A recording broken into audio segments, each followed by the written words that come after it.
జనహితం కోరే వారందరూ జనసేన పార్టీలో చేరాలని జనసేన మంగళగిరి నియోజకవర్గ ఇన్ఛార్జ్ చల్లపల్లి శ్రీనివాస్ పిలుపునిచ్చారు. పశ్చిమ గోదావరి జిల్లా తాడేపల్లిగూడెం పట్టణం మార్సిటీ ఫంక్షన్ హాల్లో జనసేన పార్టీ సభ్యత్వ నమోదు కార్యక్రమాన్ని ఆయన ప్రారంభించారు. తాడేపల్లిగూడెం తణుకు నియోజకవర్గాల పరిధిలో సభ్యత్వ నమోదు కార్యక్రమానికి అనుసరించాల్సిన విధి విధానాలపై ఆయన దిశానిర్దేశం చేశారు. ఈ కార్యక్రమానికి ముఖ్య అతిథిగా విచ్చేసిన శ్రీనివాస్ మాట్లాడుతూ గతంలో 12 లక్షల సభ్యత్వం నమోదు అయిందని ఈ దఫా రెట్టింపు సభ్యత్వాలు చేయాలని కోరారు. నియోజకవర్గంలో ప్రతి గ్రామం మున్సిపాలిటీలో ఉన్న వార్డుల వారీగా సమీక్ష చేసి కార్యక్రమం నిర్వహించాలన్నారు. జనసేన సిద్ధాంతాల పట్ల ప్రజలకు అవగాహన కల్పించాలని కోరారు. ప్రజల మేలు కోసమే జనసేన పార్టీ పనిచేస్తుందని, సిద్ధాంతానికి కట్టుబడి ఉండడమే పవన్ కళ్యాణ్ ఆశయమని ఆయన అన్నారు. పవన్ ఆశయాలను ప్రజలకు బలంగా తీసుకువెళ్లాలని ఆయన పిలుపునిచ్చారు. జనసేన పార్టీ సిద్ధాంతాల పట్ల ప్రతి కార్యకర్త పూర్తి అవగాహన కల్పించుకోవాలని ఆయన సూచించారు. పార్టీ కోసం అహర్నిశలు పనిచేసే కార్యకర్తలకు గౌరవస్థానం కల్పించాలనే ఆలోచనతో వారికి సాధకులుగా పవన్ కళ్యాణ్ స్వయంగా నామకరణం చేశారని, కార్యకర్తలకు ఆయన ఇచ్చే విలువ ఆ స్థాయిలో ఉంటుందని అన్నారు. స్థానిక ఎమ్మెల్యే రాష్ట్ర ప్రభుత్వ విప్ బొలిశెట్టి శ్రీనివాస్ మాట్లాడుతూ జనసేన బలంగా ఉంటేనే కూటమి బలంగా ఉంటుందని, ఈ సందేశాన్ని ప్రజల్లోకి తీసుకువెళ్లాలని కోరారు. అర్ధరాత్రి ఫోన్ చేసినా జన సైనికులు స్పందించి ప్రజా సమస్యల పరిష్కారానికి కృషి చేయాలని కోరారు. ప్రతి కార్యకర్తకు నాయకుడిగా ఎదిగే అవకాశం పవన్ కళ్యాణ్ కల్పించారని అన్నారు. కార్యకర్తల యోగక్షేమాలు చూసిన మొట్టమొదటి పార్టీ జనసేన అని తెలిపారు. పార్టీ సభ్యత్వ నమోదు కార్యక్రమంలో ప్రతి కార్యకర్త చిత్తశుద్ధితో పనిచేసి పార్టీ లక్ష్యాలను, పవన్ ఆశయాలను సాధించే విధంగా కృషి చేయాలని కోరారు.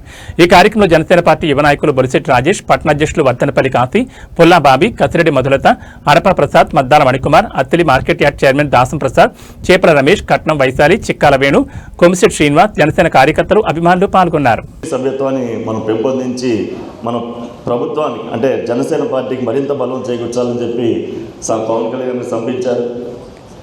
ఆ సంకల్పంతోనే మనం అంతా కలిసి ఏదన్నా చిన్న పొరపచ్చాలన్నా కూడా కలిసికట్టుగా, అంటే ఇందాక మేడం గారు చెప్పారు, వైఎస్ఆర్సీపీ నుంచో ఇంకా ఇతర పార్టీ నుంచో మన పార్టీకి వచ్చిన వాళ్ళకి గౌరవం ఇవ్వండి.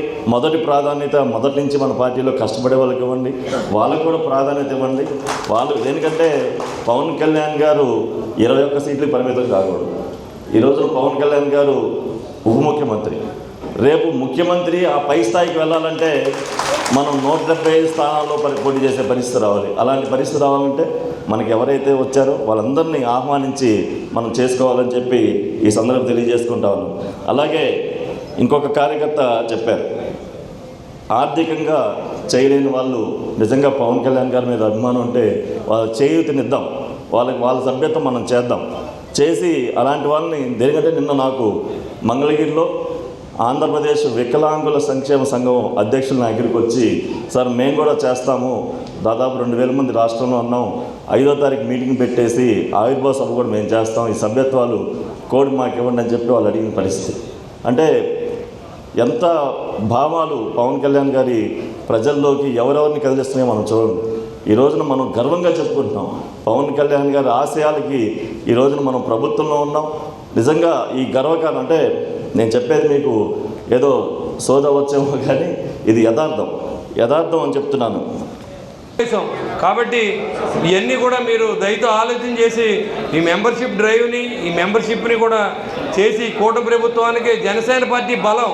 చాలామంది అమాయకులు ఏమనుకుంటారంటే జనసేన పార్టీ బలపడిపోద్దేమో, జనసేన పార్టీ బలహీన పడితే కూటమి వీక్ అవుతుందని కూడా తెలియజేస్తూ ఉన్నా.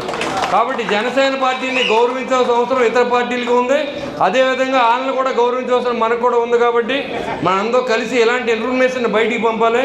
మనం బలహీన పడితే ఎదురు బలహీన పడతారు. కాబట్టి ఆ బలహీన పడతాం, జాగ్రత్తగా ఉండమని అందరికీ చెప్పండి. మన అందరూ కలిసి ఈ మెంబర్షిప్ని బాగా చేయాలని కోరుకుంటూ సెలవు తీసుకోండి. జై హింద్, జై జనసేన.